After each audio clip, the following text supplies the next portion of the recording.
This is Leisha Holmes, and I'm your host on the Recruiters Recruitment podcast brought to you by Hoxo Media. And I am absolutely thrilled and honoured to be joined once again on our podcast by a very familiar face right across the globe. This is Greg Savage, and he has, for those joining us on YouTube, joined us with the most beautiful view, I believe, from your walk this morning in Sydney. How are you today, Greg? Or this evening, I should say. Yes, it's evening now. It's very, very, very nice to be here. And yeah, we're in lockdown in Sydney. After a year of no lockdowns, we were getting a little complacent, a little cocky maybe, and suddenly we've been hit with this Delta strain, and so we're in lockdown. But we are allowed to go for a walk. I don't live too far from Sydney Harbour, so that picture I took this morning. And as you can see, it's midwinter, but it was a bright sunny day, and everywhere I walked were portly gentlemen running in English football T-shirts, which was not attractive. Yeah, I don't know why. I was mumbling under my breath. That wasn't a penalty, but it didn't seem to work.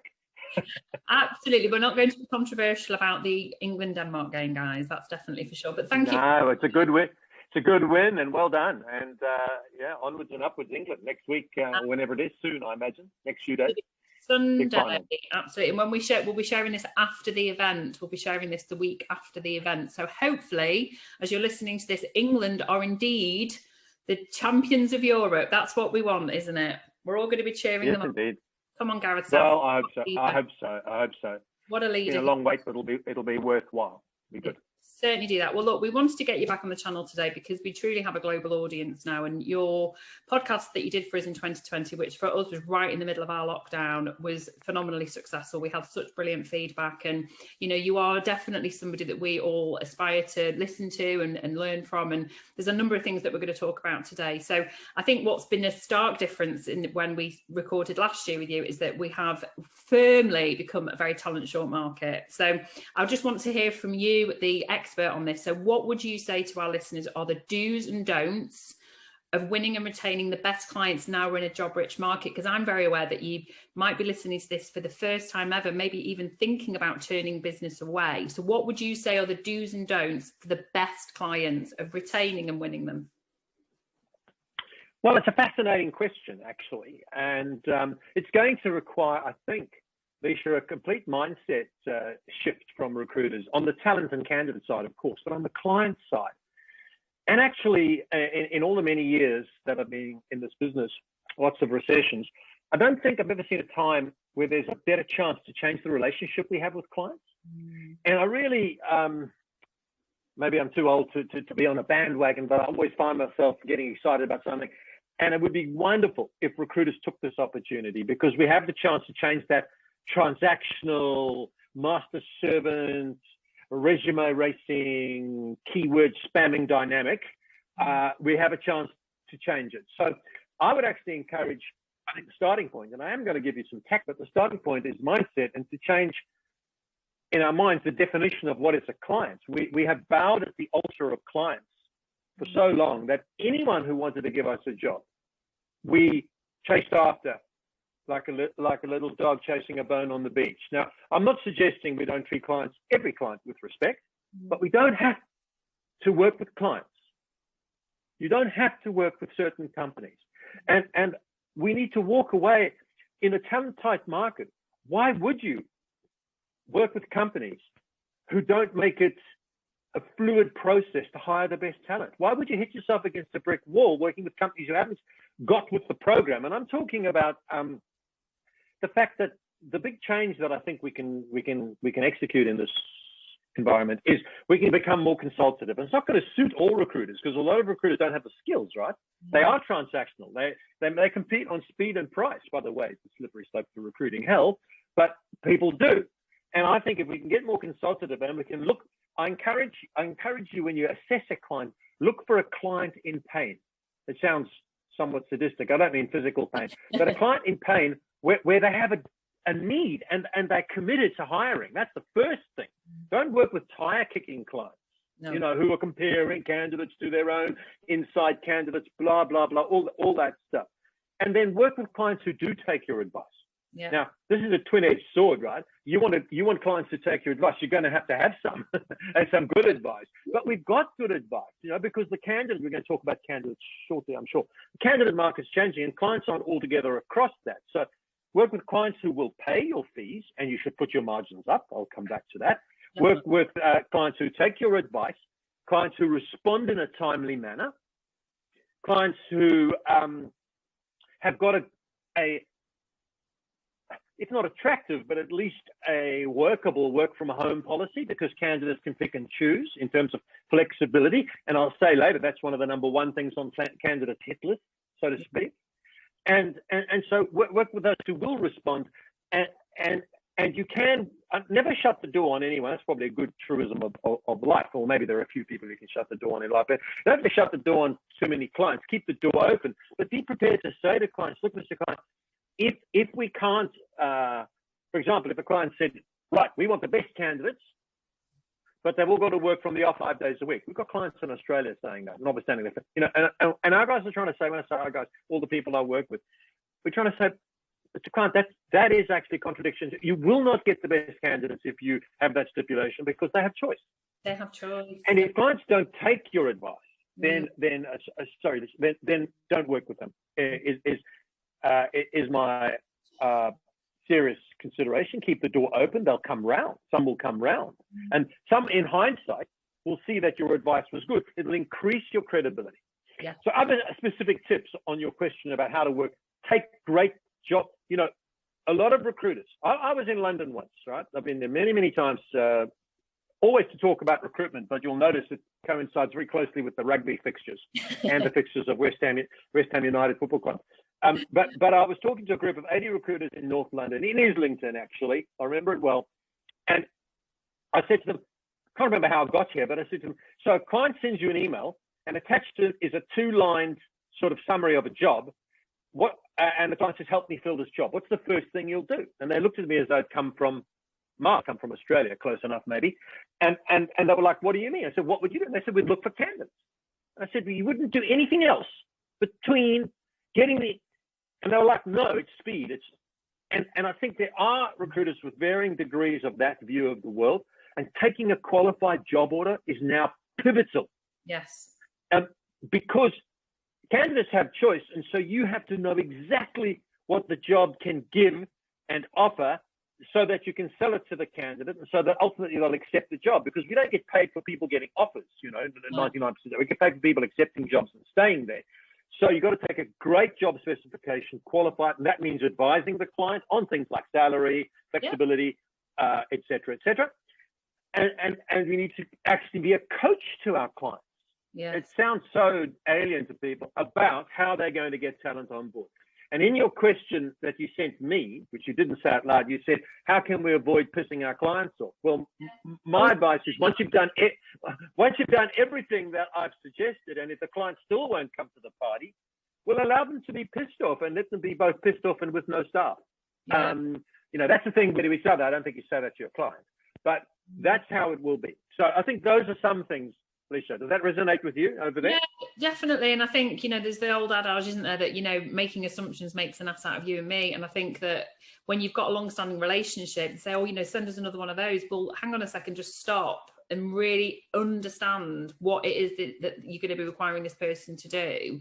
And I think because, I've always been in a talent short market as a rec to rec, you've got to understand why that person would want to come and work in that job. And if you don't understand that in qualifying, that qualification process, I think is so important. You need to go right back to understanding basics. And of course I was going to say to you, what can we do to ensure we're not pissing clients off? But actually, we want to make sure we're not getting pissed off in the process by rubbish processes. Yeah. So a good recruiter will have the sort of knowledge to know how to challenge a client in their process, how to challenge them on if a salary isn't, market rate or the commission or whatever it might be, that to entice good people, but also, knowing when a client is attractive in the market and being able to benchmark that. So I think all of those things that you've said are really, really relevant, and I'm saying that as someone that has been in a talent short market for 20 years, rec to rec is always going to be talent short. So. Yeah, well, I'm quite sure that when you get a great recruiter through your doors and you've got clients who aren't paying enough, aren't flexible, have a bad culture, you're not even bothering. And I know you wouldn't want to say that out loud, but you're not, because you know there's 3 or 4 other clients where the candidate will accept. Yeah. And, you know, it's not, you use the word challenging, and you're quite right. Mm. But the approach is consultative. It's questioning, it's probing, it's leading the client. I don't want to sound condescending, but it's leading the client to almost allowing them to realize that their salaries are too low or that their process is too slow. And we don't want to piss anyone off, and we won't set out to do that, and we won't use language that would do that. But at the end of the day, we need to work with clients that our candidates will accept jobs at. Absolutely. You know, it's an interesting thing, and I'm going off topic a bit, but it's kind of on topic. A lot of recruiters find it hard to sort of point to the value of our service and our fee. And the way I look at it, I don't think we'll ever do this, although executive search firms kind of do this. If you think about the value of our fee, I think it's broken into 3 parts. I think it's, number 1, it's the actual job-taking component. If you take a job well and qualify the order, that is of incredible value to the client, because through your advice and your consulting, you will shape that job description to make it more fillable to the client, because she or he is not in the market 365 days of the year. They've been reading and hearing things, and they're out of touch. And we can help them change the qualifications and the experience required, the salary and the work from home and all those sorts of things. And really, if you thought about it, this will probably not happen, but you could almost say, well, I'm going to charge you. A lawyer does. When you go and see a lawyer, they charge you for the consultation, right? And it's the same thing.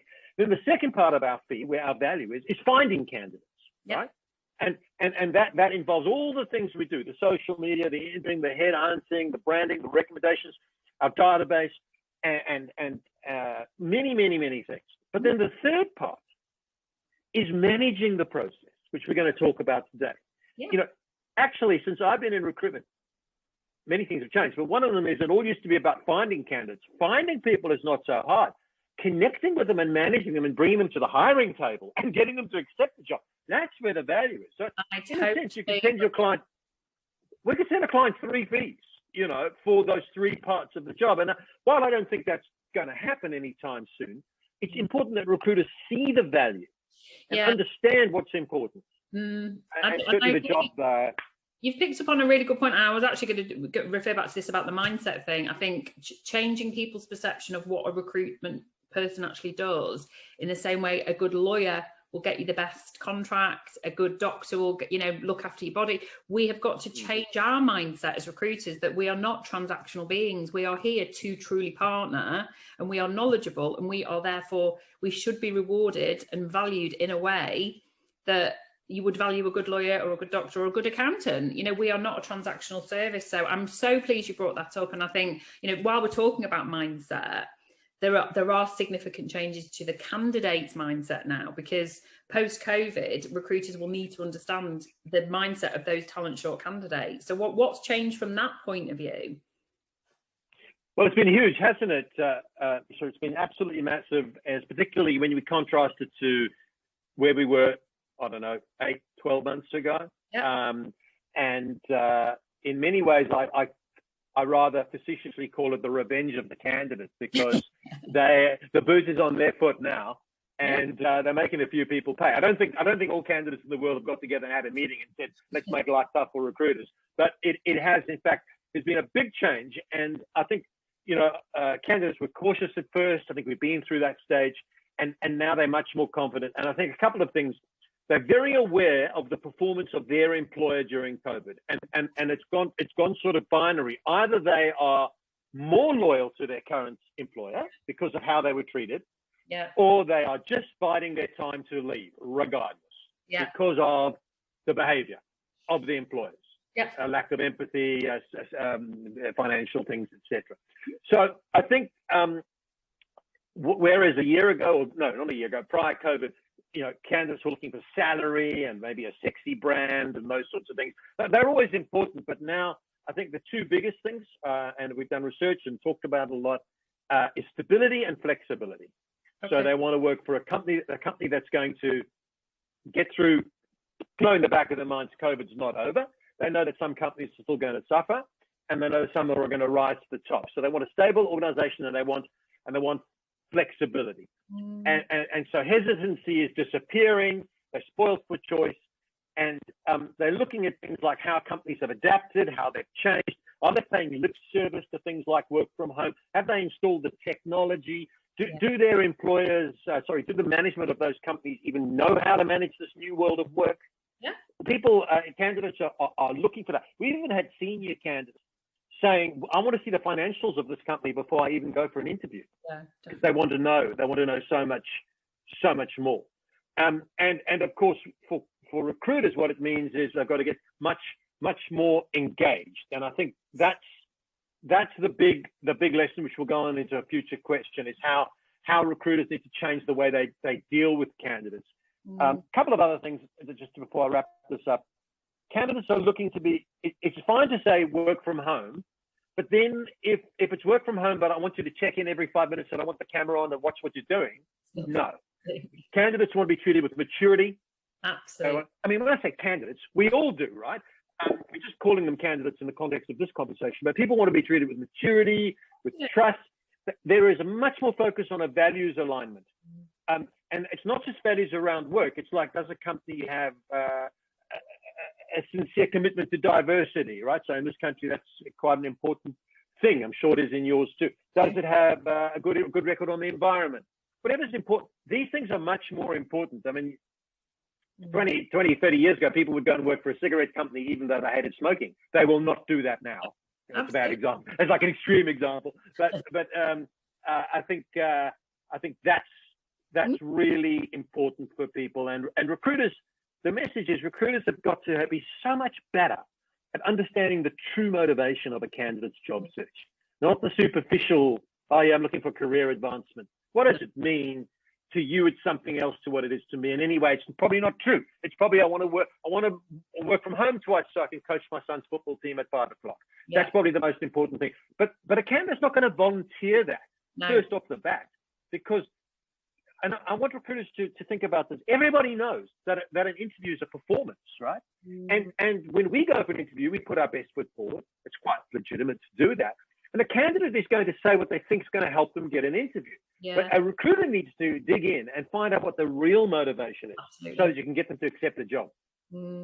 But actually, I mean, you talk about that, but that's as detailed as it is. If we go back to our first question about taking a detailed job spec, so recruiters, in terms of responding to this shift in mindset, your engagement with your candidates cannot therefore be transactional. You need to go on the granular. You need to build up that trust and that relationship. They're not going to offer that level of information if you're just going through a tick sheet of, what's your skills, what have you got, what you're looking to do, what's your salary, where will you work. You've got to understand that person and understand what makes them tick, and finding out that sort of thing that actually it's because they want to go and coach their son's football team is going to be the clincher of why they'll take that job. 100%.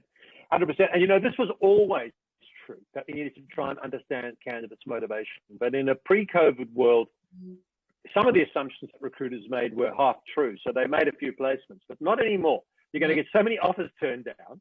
You're going to get candidates accepting multiple offers and turning up on the day that to one of them. They're going to get sit at the last minute. And I think what you said there is so important. This is kind of leading on to the next question, I think, but I'll say it now. Recruitment's got more remote because of COVID, right? And what I mean by that is 90% of the interviews taking place in the UK today won't take place until 4 o'clock because everyone's hungover. But 90% of the interviews taking place will be done on Zoom or, Teams like this. Here's what's happened. An interview that used to take an hour when we used to meet face to face, during COVID went on Zoom, and then it took 40 minutes, and then it took 30 minutes. Now it's taking 20 minutes. These interviews have got more superficial, right? They've got more shallow. And then recruiters are amazed when somebody ghosts them or stands them up because there's no relationship, there's no commitment, there's no looking you in the eye. So whether it's Zoom, and I don't know what the future is going to hold, but whether it's on digital or not, as recruitment gets more remote, the recruiter's job is to get more engaged. Yes. So that's one of the smartest things you're going to hear me say. It's a low bar to jump, I'll give you that. But recruiters have got to get more engaged, and we've got to do better Zoom interviews. And certainly in Australia, where we were out of this quite solidly for a long period, and we could do interviews.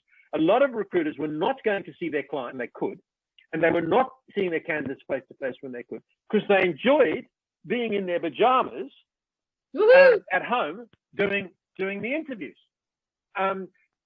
Forget that. Where you can connect, you must, because you need to build that relationship, build that rapport, build that credibility, so that you can understand the candidate's motivation, so that you can make a match, so that you can get an acceptance. Yeah. And if you don't do that, you're going to have a lot of offers turned down and a lot of tears. Yeah, no, I totally agree with you. And you're absolutely right. It does lead on very nicely to the next question, because ultimately, if you're listening to this, the chances are you are in a talent short market, and, you know, candidates know this. And so they're going to behave accordingly. So what would you say the key actions need to be then for us to ensure that we're engaging with, because engage is a massive word, and then we're placing the best passive candidates? Okay. So I'll answer that question. But I just intro with a few general mistakes that I think recruiters are making in the face of this changing dynamic. Sure. And it's not like I want to be critical, because it's hard and it's confusing and it's very fluid.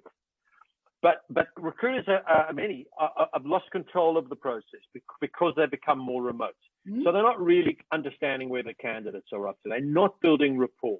They don't understand the true motivation, and they're slipping into making assumptions all the time. And I would say this, that if you spoke to a candidate at 5 o'clock on a Monday, and you said to her, "Will you accept this job tomorrow at 6,000?" and she says, "Yes, I will." Don't assume that 9 o'clock the next morning the answer is the same thing. Don't assume that. How can you dare assume that? Because so much has happened. 3 other agencies has called her. Her dad has said, "No, this is not a good idea." Her boyfriend said, "Let's go and live in Australia." I don't know. You know the reasons. There's just so many of them. But so don't make assumptions. And believe it or not, you will control the candidate better if you've controlled the client better. So if you can get exclusive jobs, retained jobs, and jobs where you've taken great job orders, you can sell those jobs. When I say sell, I use it in the most positive sense of that word. You can present those and position those jobs honestly and thoroughly to candidates, and match it with their expectations. And the other thing is too little contact. And I'll talk about this. In fact, let me go on and talk about this. I'll talk about it in a minute. We've got to completely up the amount of contact. Let me talk about candidates in play, right? Now, a candidate in play is somebody that you're working with to place, right? You've got lots of candidates on your database, and you'll go to them and they'll come into play, and then they'll get a job, or they'll tell you they're not looking, and then they're out of play. But if they're in play, you're getting them interviews, you're talking about jobs, you should be talking to them far more than you've ever spoken to candidates in the past. And I will say this, if a candidate calls you for an update on where their job search is, you failed. You've lost control. They should never call you with an update. I'm talking about your candidates in play, ones you've got out on interview, or ones that you've screened and you've said they've shortlisted. They have got, if you allow that to happen, somebody else, another recruiter or another employer, will put their arms around them and suck them into their world and your history. So you've got to be constantly in touch with people. I'll give you some tips on that in a moment. And the other mistake, if you like, is we're not countering the counter offer early enough. Okay. I'll talk about that for just a moment. Yeah. You're going to get counter offers. If you're not getting them now, you're going to get more. As companies realize if they lose this talent, I can't replace it. They're going to offer them money to stay. Yep. And I'm sure it's happening already. And if you try and convince somebody who's got an offer to stay in that moment that it's a bad idea, you've got about as much chance as I have of playing for the Wallabies on the weekend. None. You've got to counter the counter offer in the very first meeting. Yes, you do. You've got to take, and it's the psychology. A lot of recruiters, me included, have to fight it all the time, go into lecture mode. And what you need to do is to go in question mode. So at the end, towards the end of the interview, so Lecture, if I found you the right job and you accepted it, what's going to happen the day you resign? Yes, absolutely. And then you shut up. Yes. And you watch their eyes roll back in their heads, and they go, oh. Or maybe they say, oh, that'll be a good day because I hate my boss. And then you know you're on safe ground. But normally that's like, oh, that'll be difficult. You know, I really love working there. My boss has done a lot for me. And then you'll slowly, you'll say, yes, I'm sure you've got a great background. What might they do? Well, they might persuade me, try and persuade me to stay, Greg. For sure they will. What do you think they might do? Don't lump in and say, don't jump in rather and say, what if they give you more money? Just take them on the journey. And then they will say, well, they might offer me more money. And then you will say, what would you do then? Yes. And they might say, well, it depends how much. And then, you know, you've got to. So you work through it, and what you're doing is you're taking them to the resignation. Yes. You're letting them see the counter offer, and then you're letting them turn down the counter offer before they've even got it. And then you do that throughout the process. These are the skills. I call them the moments of truth in recruitment. Yeah. Where, you know, and this is why your job and mine are pretty safe, because automation cannot do what I'm talking about. Only smart human beings can do it. It's true. And it's controlling the process. So that's one tactic. The other tactic is in the interview process. I come up with a little acronym or a few letters. A good recruiter needs to get to know their candidates so well and their motivation so well that they know their MTA, and their MTA is their motivation to accept an offer. Okay. Because you'll have candidates at the flirting stage. All they're doing is sort of putting their toe in the water. Then you'll have candidates who are actually committed to move, but ultimately you need candidates who have made up their mind to move. Yes. And you have to work out where they are on that spectrum. Actually, I wrote a blog just 2 weeks ago, if anyone's interested. Can't even remember the categories I came up with, but it's quite a good little article, because it helps you understand how close you have to get to your candidate's motivation. Just because a candidate says, I'm looking for another job, if you said to a recruiter, hey, I'm looking for another job, and I said to the recruiter, hey, I'm looking for another job, there is no way to assume we're at the same level of motivation. No. You could be just dipping your toe in the water to have a little peek. I could have lost my job and be 100% committed for a job. Recruiters often don't know that. No. So digging into that, and then the other thing is just understanding that you've got to be. I mean, a client said it to me the other day. He said, so interesting. He said, Greg, we have a rule now. Yeah. He didn't use that word. He said, we have a tactic now, where at the end of the day, every recruiter in my company calls every candidate in play and gives them an update every night. Mm. Don't tell me you spoke to them yesterday. We speak to them today. Call them. Hey, Mary. I know you had your first interview and your second interviews on Monday. Still excited about that? Yeah. Why is this job exciting to you? They said all this, but go over. Anything else happened? Anything changed since we last spoke? Oh yes, actually, I've got 3 interviews or whatever. So constant quality, courteous candidate feedback is the mantra. Your post has gone viral, hasn't it? The one that you sharing no news with a candidate is news, and didn't you have to make that's 250,000 views or something? It's that's something crazy. There's no excuse anymore. We all have these. And there's one thing I want to pick up on one point. How often do you actually ask a candidate, how do they feel? Because actually understanding how people feel about how do you feel if that counteroffer happens? How do you feel if we're at that stage and you're having that conversation? Because you will notice if you are actually doing it face to face, ideally, or on a Zoom, you will see they will look to the left and they will think, how will I feel? Because that way you are taking it to a totally different intuitive level, as opposed to just I'm doing it for these reasons. It's making it more emotive. It's absolutely. And remember that a counter offer could be money, but it can also be emotional blackmail. Their employers, how can you let me down when things are so tough? And it's money, or maybe it's a change of title, or maybe it's more flexibility. And so you've got to take them there and let them come up with all of those. And as you quite rightly say, how they're going to feel. And sometimes a candidate will say, not as often as it used to be, but a candidate might say, I feel I don't want to be disloyal. And you need to remind them that the loyalty they're showing to their client is admirable, but ultimately the loyalty is to their career. Oh. And that resonates with people. Yeah. Because if you've worked for a company for 3 years and given it 100%, and now there's a better opportunity, you're not being disloyal. You are if you go and steal a computer and give them 1 day's notice. But if you do the right things, you're not being disloyal if you're being loyal to career. And you've got to remind people of that long before they get the offer. That's the point. Long before. And then say it again when you send them out on first interview, and you pre-close them before you give them an offer. Let them remind you of those reasons. Something about the counter offer, we go back to that, is if you resign your job and your boss offers you more money, it's quite an ego stroke. So you have to diffuse that by talking them through that's going to happen. It's almost like if they don't get a counter offer, like, what's wrong with you? Not quite. But, you want to get them to turn it down before it even happens.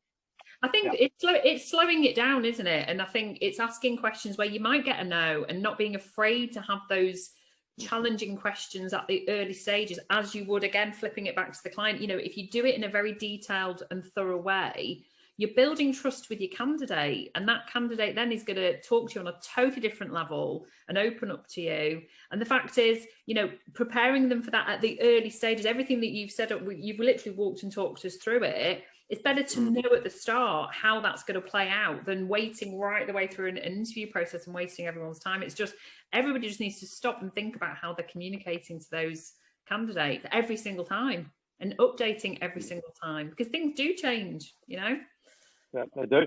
And they're going to change more and more in a highly competitive talent market. And it's going to continue. That's why this episode is going to be absolute gold, and we'll keep sharing it. So given the partnership, we're, going back to what we said earlier on, that we really have to change our mindsets. We are truly partners to our clients, identifying, engaging, and hopefully attracting and hiring the right talent for our clients. So what can recruiters do to actually ensure that our clients, so the hiring clients, are making sure they're getting those candidates in? So in terms of impacting and influencing our client to make sure they get them in to their business. Yeah.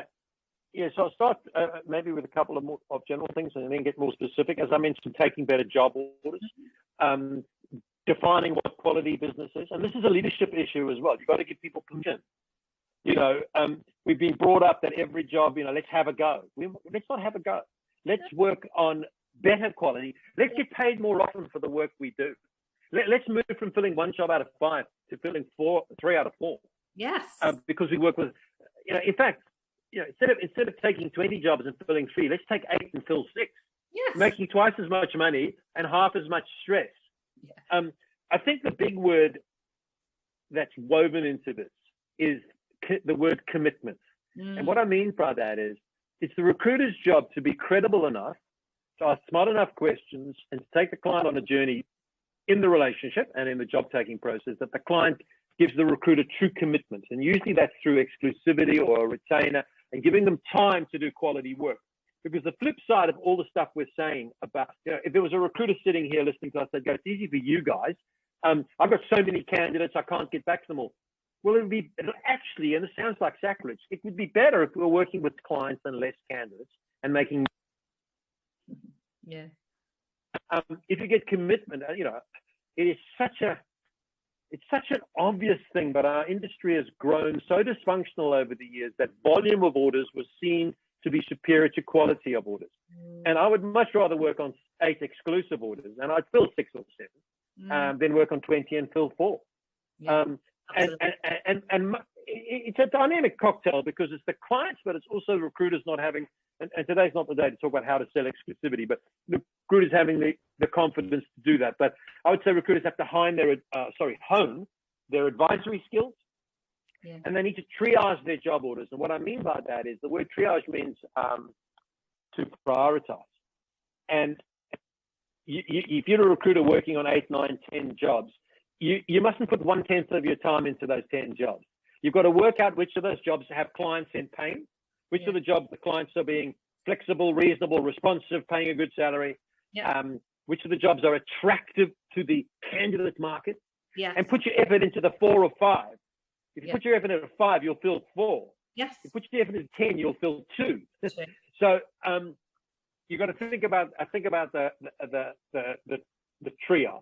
And so those are some of the things. The other thing is just linked to that.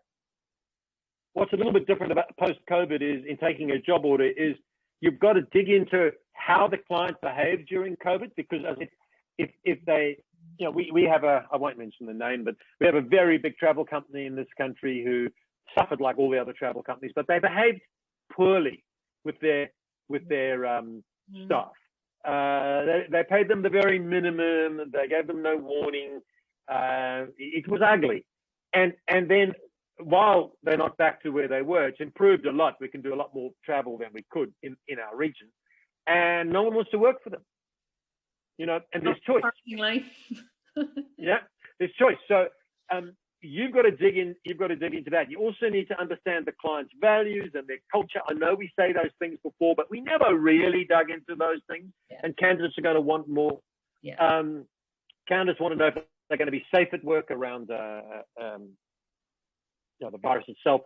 how much time they can work remote, how flexible it's going to be, how well that's managed, how it's managed.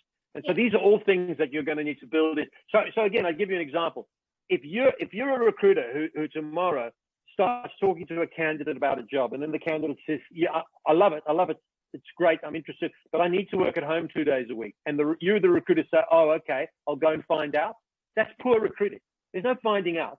You should know. You should be ready. Yeah, on the front foot, selling it as a benefit.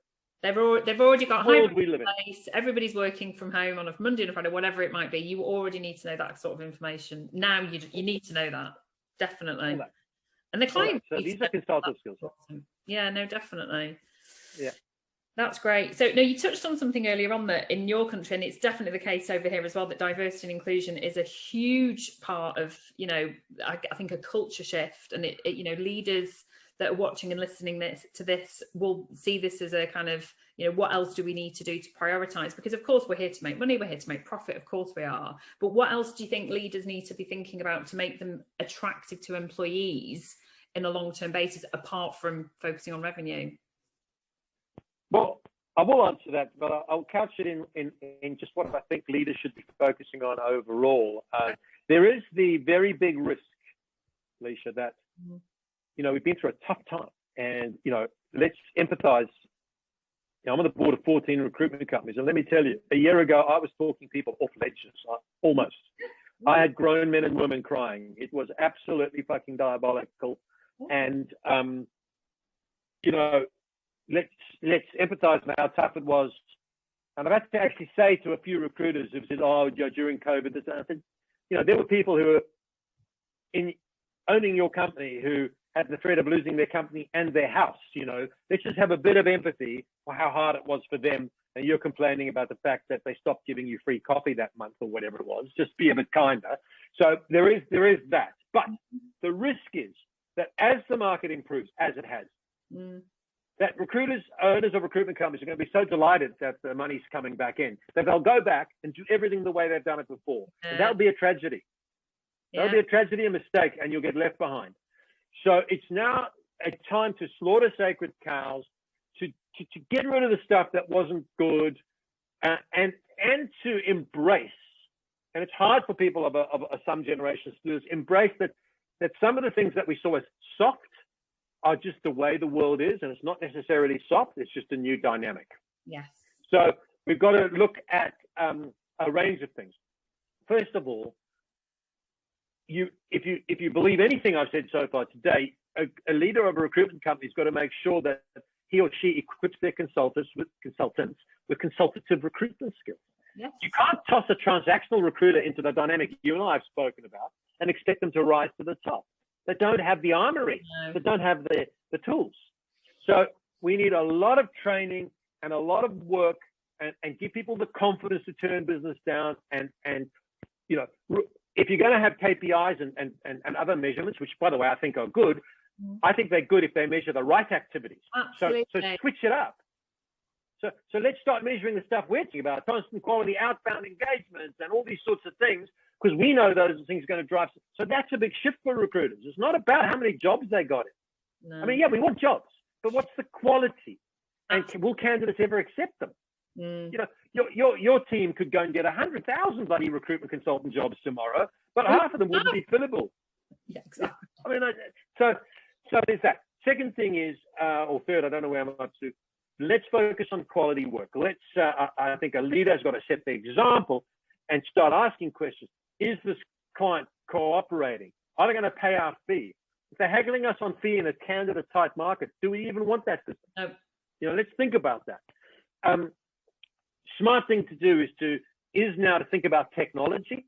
And I know you're going to ask me a question on that later. I will just say that the technology that an owner should be looking at is the technology that automates the mundane, automates the hack work, so that it can free the recruiters up to do this consulting work. Yeah. It's fair for a recruiter to say, shit, how can I do all this stuff that you want me to do when I've got all this to do?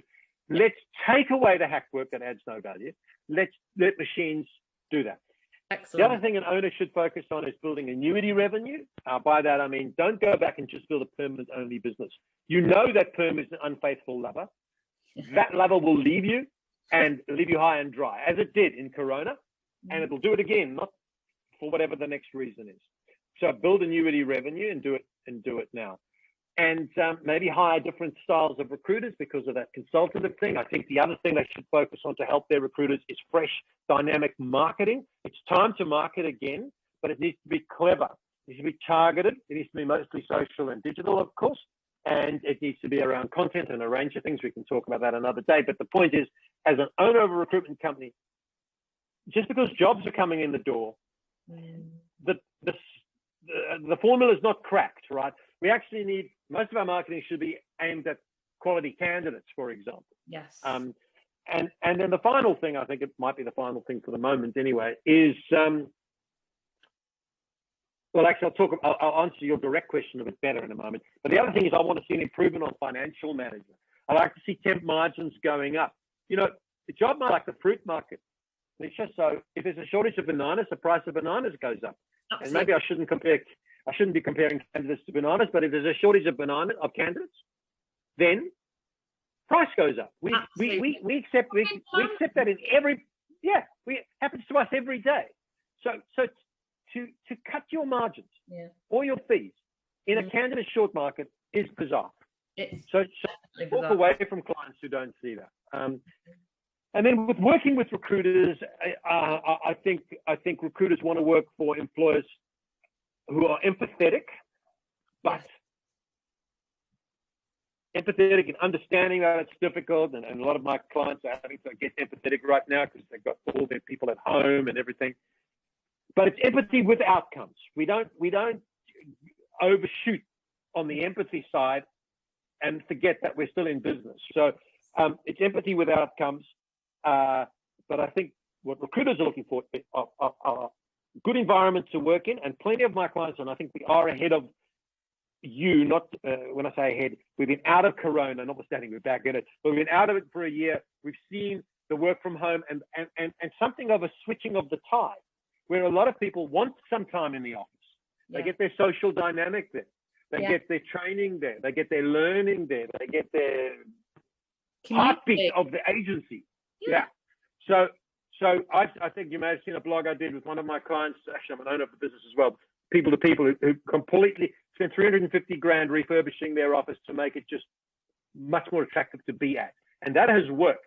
I go in there, there's probably 30 people who work in that office. Most days there's 20 people there, and there's a buzz, and that's cool. But they don't have to be there every day. No, so there's that. But it's really important. There's definitely been a shift, I think. People want to be connected, don't they? They want to be connected for some of the week, because then that's your culture, that's your community, it's how people learn, it's how people share. So I think it is that, from as a rec to rec, that is the main reason why people come to me to look for jobs, because they haven't got that. Well, if you're a very, very experienced recruiter, something of a lone horse, yes, you can work at home and make a fortune. But most recruiters are not like that. No. And plus, how in God's green earth is a 6-month experienced recruiter ever going to make it working from home? No. I tell you now, she or he has got no chance, because I still say things I heard other people say 30 years ago. Of course, I've claimed them as my own now, Leisha, but I still say things that I learned. I remember situations. You see it so we need a blend, and I think it's a leadership issue. I think it's a leadership issue around learning and development. Yes. And creating.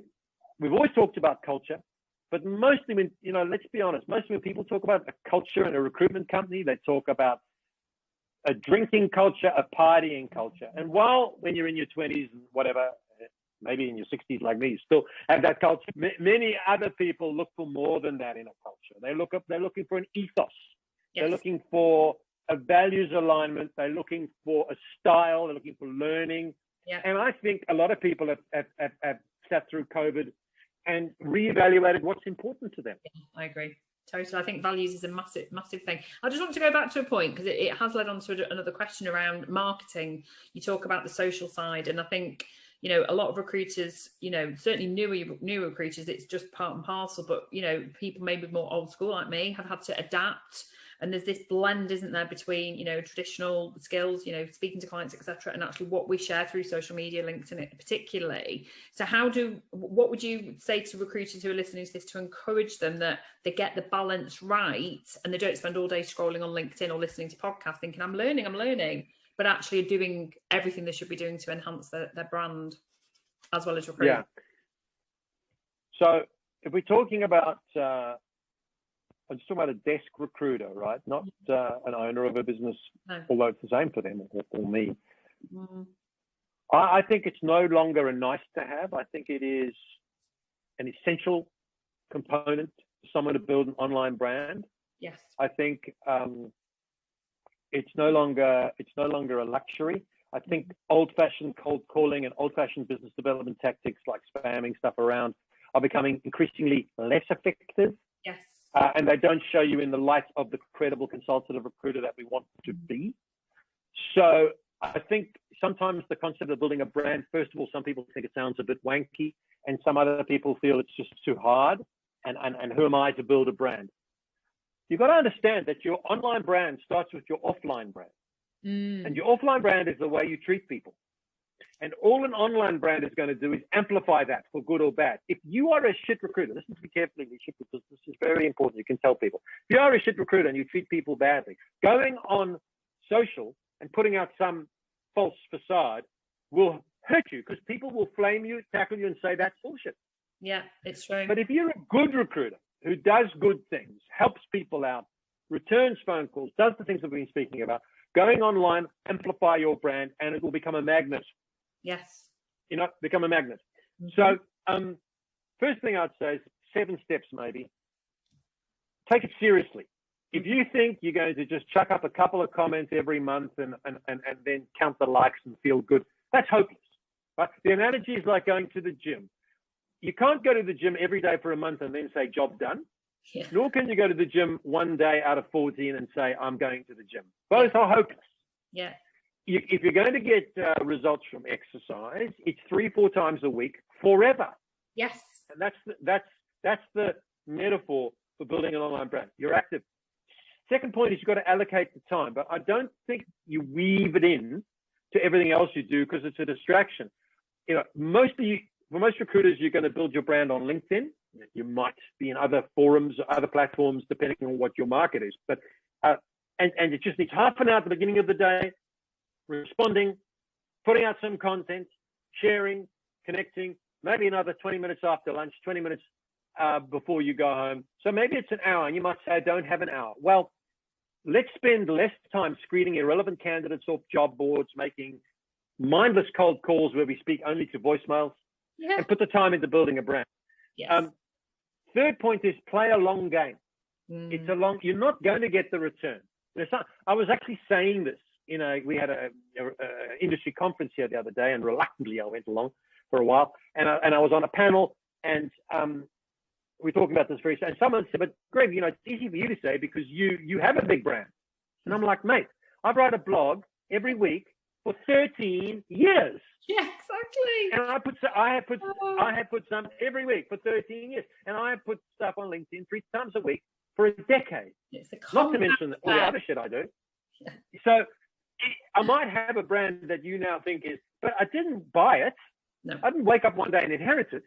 I earned it, and it's no big deal. I've been around a long time, and I put the effort into it. But I only put the effort into it like I do anything else in recruitment, because I want to be good at recruitment. Right? That's the only reason. And if I wasn't a recruiter, I'd be off all those. I wasn't in this role anyway. I would be off those social channels straight away, because it's not in itself something it's like interviewing, client visiting, headhunting. It's a skill. It's a skill. So you got to play along, and then you've got to define your audience. You don't have to be all things to all people. So, you know, if you're placing quantity surveyors in the north of England, you find out where they live online, and then you put out content that's relevant to quantity surveyors in the north of England. It doesn't matter. It doesn't matter if an accountant in London has never heard of you. It doesn't matter if an accountant in the north of England has never heard of you. You want quantity surveyers. It's a really good point. So that's why. Love it. So if you look at what I write about stuff that's interesting to recruiters, because that's my audience, owners and recruiters. And then quality content. is obviously the key, and people struggle with that. You don't have to write War and Peace. You don't have to write a blog every week.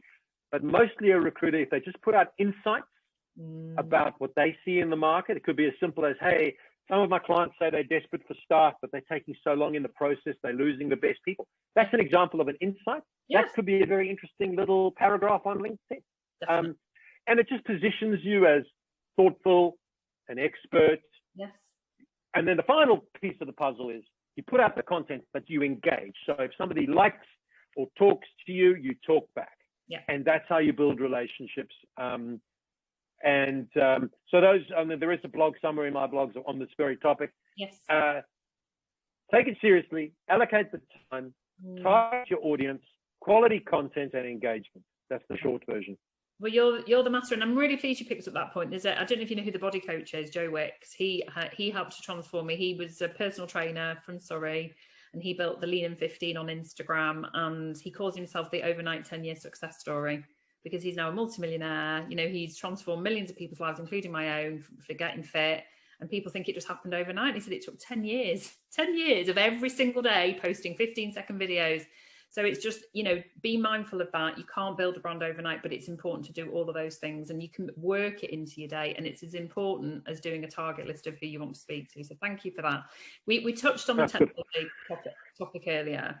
So, you know, technology can transform what we do. It's not here to replace human interaction. It cannot replace our influence, our emotions, and our intuition. But what can technology do to improve how we operate as recruiters?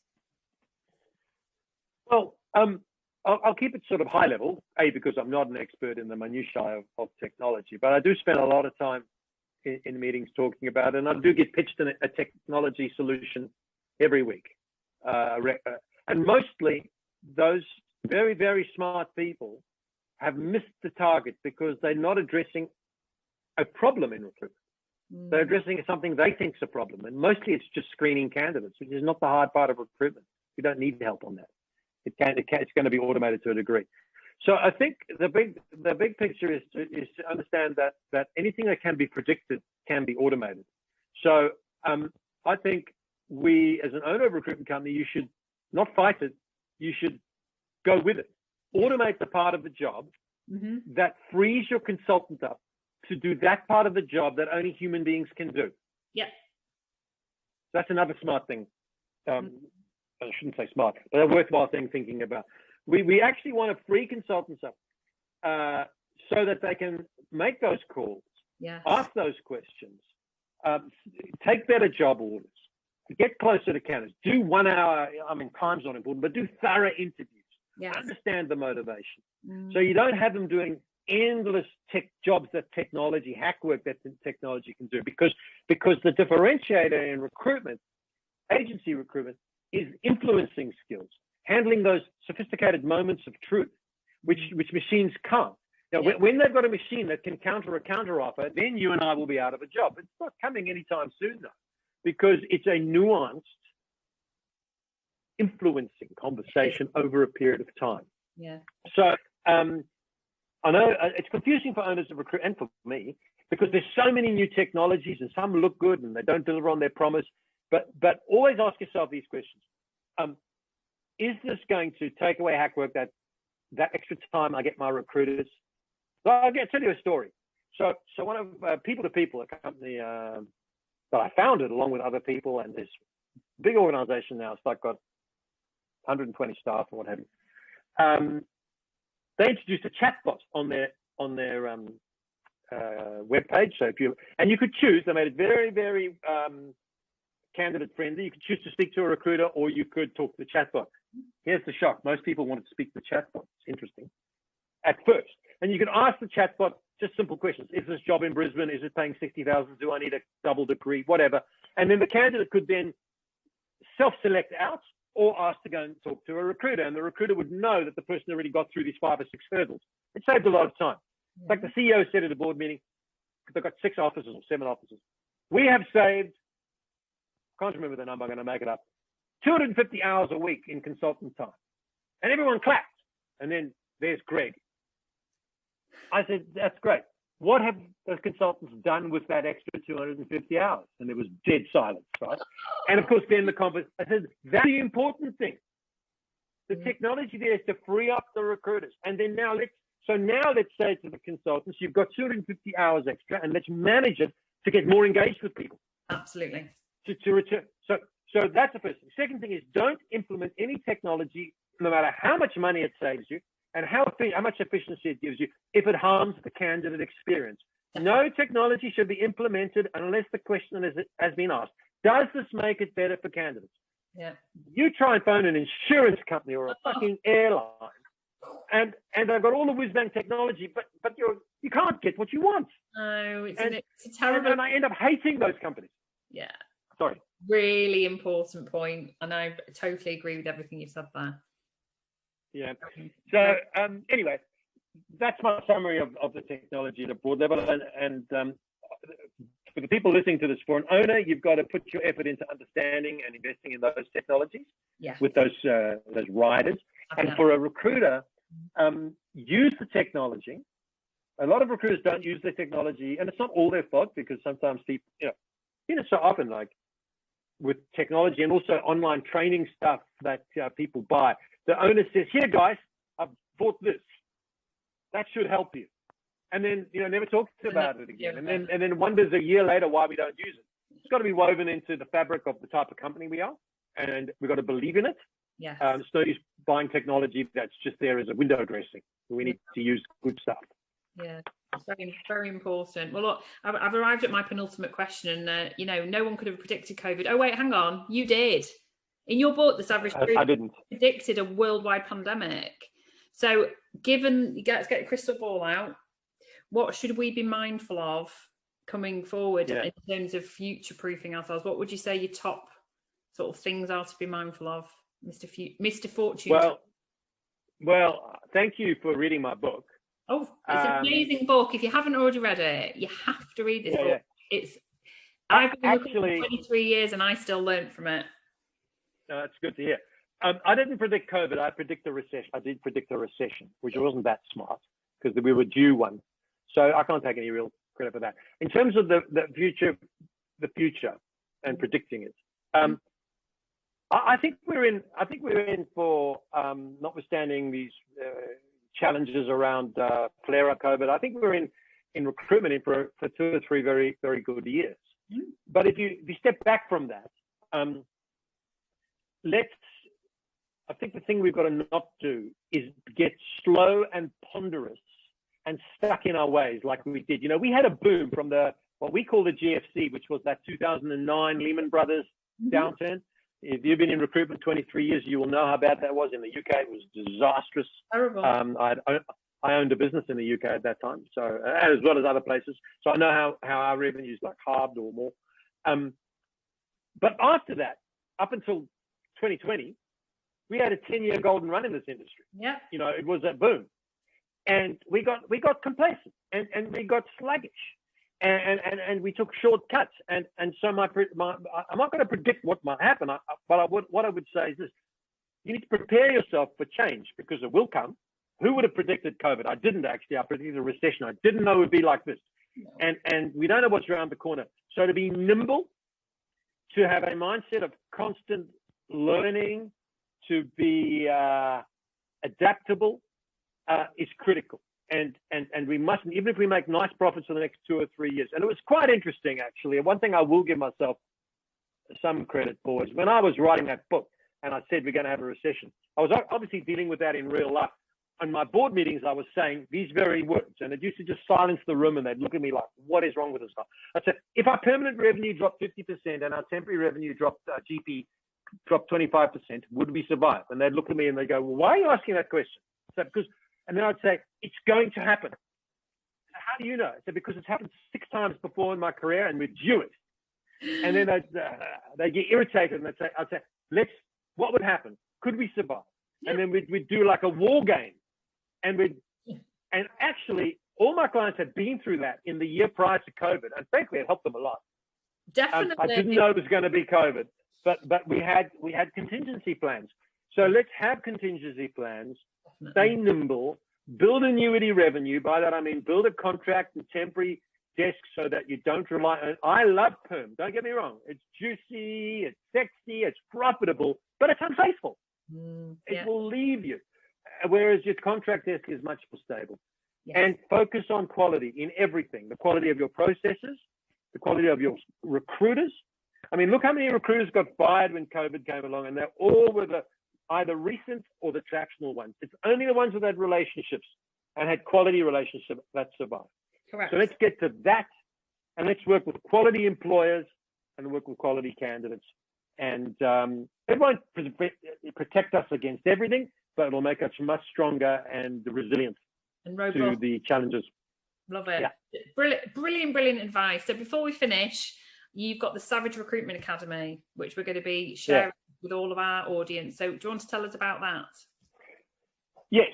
So once you bought The Savage Truth, which is the best book in the history of recruitment that I've ever written, which is worth reading, I think, what I've done is it's pretty simple. Over the years, I'm not sure, I think you have. In fact, I know you have. You've been to some of the masterclasses I run around the place. In fact, I remember you coming to Manchester a couple of years ago, wasn't it? Yes. And then drinking too much at the after party. Oh, no, that was somebody else. That was somebody else. So I have collected, we put together about 20 hours of the best training of that type that I've done in the last 5 years. And then we've added a lot of short videos and more up-to-date stuff. And I'm putting in updates every quarter. Things like we've spoken about today. Mm-hmm. I think it's aimed at recruiters. It's also for the billing manager. There's a very powerful session. And then there's one for owners and directors and several for consultants. Okay.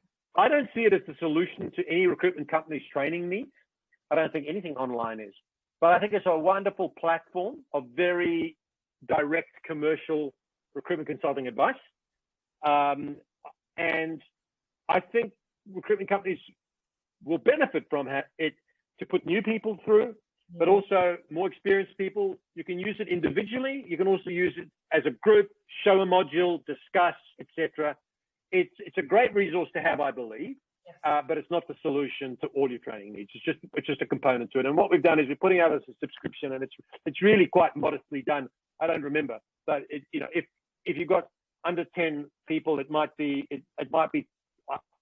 Don't quote me. It'll be on the website. It might be £300 a quarter or something. So and you've got access to 10 licenses. So it's that kind of cost. So I think it's going to be worthwhile. Particularly as we're going to be so busy, I'm worried that training falls by the wayside in these environments. And then we're back into that pattern of hiring people. They fail. We hire more people. They fail. Yeah. We want to hire people and give them every chance to succeed. Definitely. And you're right. It was a masterclass in Manchester 2 years ago, 2019. And I actually came up to Chris. He chose me, put my hand up, and I did a little routine with him. So it was brilliant. I remember he's still going to counselling sessions. I'm sure he is. Listen, he's fine. It's the academy sounds, and I'm really pleased that you've sort of made sure it's specific that, if you're watching or listening to this and thinking, you're an owner managed business, you've got a small team, we're all quite reactive now to the market. This is a chance for you to elevate yourself, going back to what we talked about before, to make yourself attractive as a future employer to talent because you're investing in people's development. And I love the format. I think the format is really useful, and we'll make sure all the links are on the podcast as well. This has been an hour of absolute gold. Thank you so much, because I know how busy you are, and I really appreciate you sharing all of this amazing advice with everybody. And it's wonderful to see you again. You look great. And for anyone who didn't quite catch it, about 20 minutes in, Greg stood up, and I think he possibly showed me his pajamas. I'm not sure, but I didn't pick up on it at the time. So I'm in my pajamas. See, we're in lockdown, and it's 8 o'clock at night or something. No chance of me going out anywhere. So I got my T-shirt. I ironed my T-shirt, and then I put my pajamas on because I'm going to go and watch a rugby league game now, and then we're going to watch Ash Barty in the semi-finals of the Wimbledon, because that's our Australian hope there. But look, it's a pleasure to chat to you. I know a lot of people. You know how I go to the UK and haven't been for 2 years, of course. I know a lot of people there. I know you've been through the toughest of tough times. I think I did say, maybe even on your webinar a year ago, that the sun will shine on recruitment again, and indeed it is. Yes. But we've got to be smart about calibrating how we get the best out of it and make it last. I agree. I love that. And I'm really pleased you brought up that, because I think it's a perfect analogy, because it's a beautiful sunny day here in the UK. Thank you so much, Greg. We really appreciate it today. Thank you so much. All the best.